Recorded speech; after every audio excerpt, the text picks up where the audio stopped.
President Trump announced on Monday that the Moon would be the next destination for American astronauts, putting the Oval Office's imprimatur on what other administration officials have said for months. It marks a first step in returning American astronauts to the Moon for the first time since 1972, for long-term exploration and use, Mr. Trump said during a brief ceremony at the White House, where he signed what the White House called Space Policy Directive 1. This time, we will not only plant our flag and leave our footprints, Mr. Trump said. We will establish a foundation for an eventual mission to Mars, and perhaps someday, to many worlds beyond.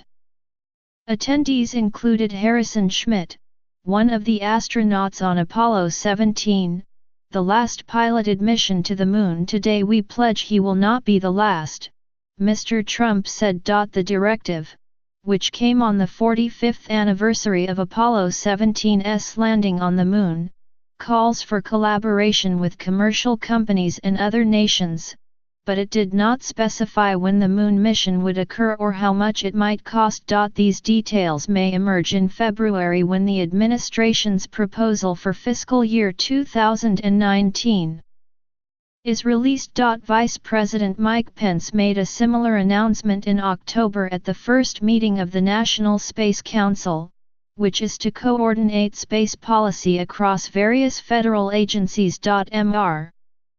Trump's announcement essentially revives goals that President George W. Bush announced in 2004. The resulting NASA program, Constellation, was to put astronauts on the Moon by 2020 but was hobbled by delays and cost overruns.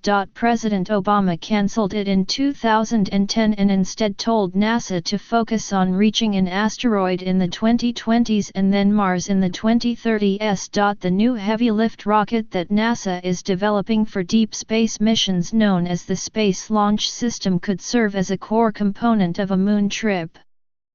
But the first uncrewed test of that rocket will not occur until 2019 or 2020, and the first flight carrying astronauts would follow several years later. Philip Larson, a space advisor in the Obama administration, welcomed the possibility of more commercial involvement in space exploration, but said questions remained unanswered about Mr. Trump's directive. For all of this goal setting, the real test of the Trump administration's space plan is simple, Mr. Larson said. Is it a giveaway to special interests, or an actual space strategy that will push us ahead? We don't know the answer to that yet.